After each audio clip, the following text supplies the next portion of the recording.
Hi BookTube, my name's Rebecca and today I'm going to bring you my January 2017 TBR. Now, not only is this my first video of 2017, but it is also my very first video with BookTube, so I'm very excited, and I know this is a little late to be putting out a TBR video, but hey, better late than never. And so I'm going to be showing you the books that I've already read this month and the books that I plan on reading the rest of this month. A little bit about myself. I love historical fiction. I love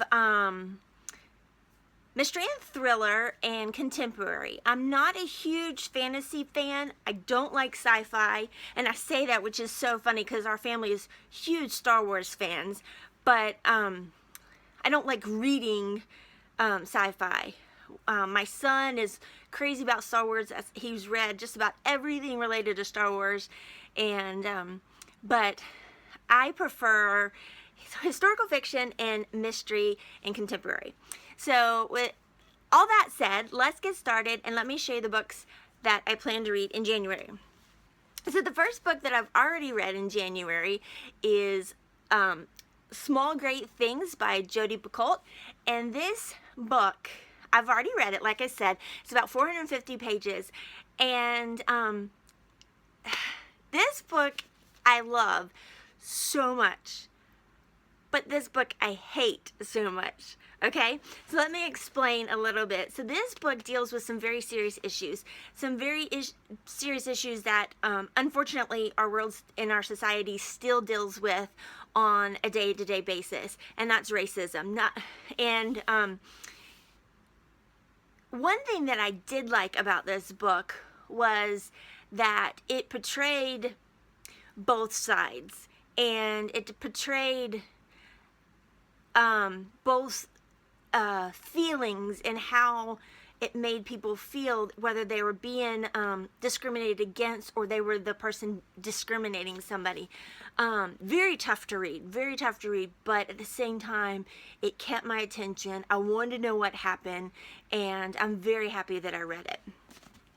The next book that I have completed this month is Sweet Tomorrows by Debbie McComber or Omer. I'm not real sure how to pronounce that, if it's Mac or Ma, but this book is a contemporary book, and from what I understand, I think it's like, it's a series, and this is like actually like 4th or 5th or something like that, but I never felt like when I was reading this that I was missing something. So I think that this is one of those series that you can pretty much start wherever, but I really enjoyed it. This was, had a lot of hurt feelings, a lot of healing, but a lot of rejoicing and happy times and healing in it as well.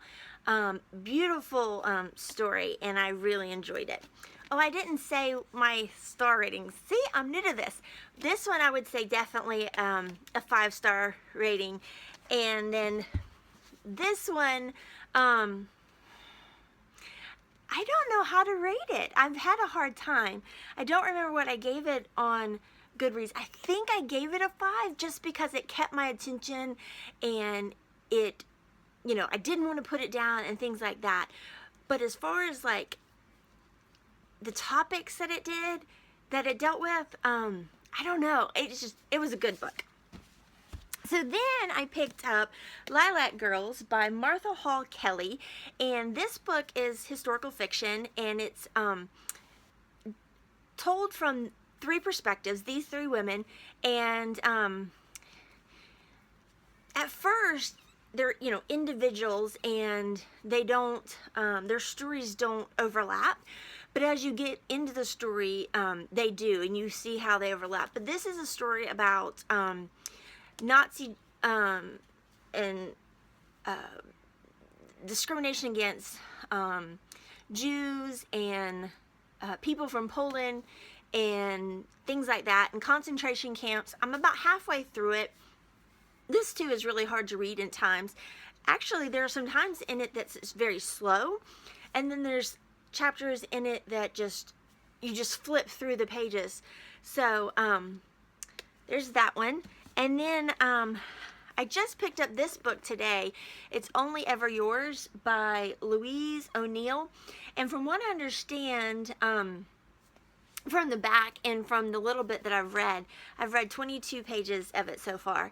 And it sounds very Stedford wife vibe. I think that they're, from what I gather, I'm thinking that they're like robots or whatever. Very, very beauty driven, and that's all they think about is, I'm pretty, you're prettier than me, or I wish I had her eyes or her hair. So I'm real curious to see where this story goes and what happens in this story. So for me, I usually read about 6 books a month. Some months, if it's really slow and you know, husband's off work, or you know, it's a holiday or whatever, then I might read more. But I average about 6 books a month, and so that's 4 already. But I have 4 more that I'm really excited about getting to. Now, I am a mood reader, so I sit here and say how excited I am about a book, and then when it comes time to pick one up, I'm like, maybe I don't want to read that. But here's the other 4 books that I will be choosing from, hopefully, the rest of this month. And the first one is The Butcher's Hook by Janet Ellis. This has a beautiful cover. I love this cover. And it says, strange, dark, and utterly mesmeric.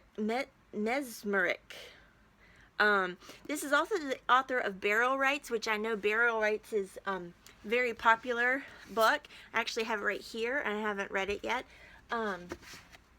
So, very curious about this book. Honestly, don't remember what it's about, but it says at 19, Anne Jacob is awakened to the possibility of joy when she meets Fub, F-U-B, the butcher's apprentice, and begins to imagine a life of passion with him. So that was just the first line of the synopsis, and I look forward to reading that one. The next one that I have to choose from is Salt to the Sea by Ruta Sepetys, and this book has gotten a lot of hype on BookTube right now. It is on several BookTubers' favorite books of 2017, and I know it's also historical fiction. The blurb on the inside says, Winter 1945, 4 teenagers, 4 secrets. So very excited to get to this one.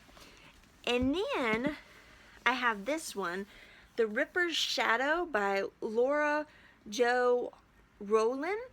And this is a Jack the Ripper retelling, and it says, gritty, imaginative, and full of nail-biting suspense. The Ripper's Shadow is a triumph.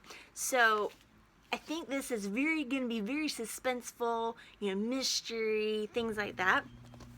And then the last one I have to choose from has also been talked about a lot on BookTube and has been very popular, and it's called The Couple Next Door by Shari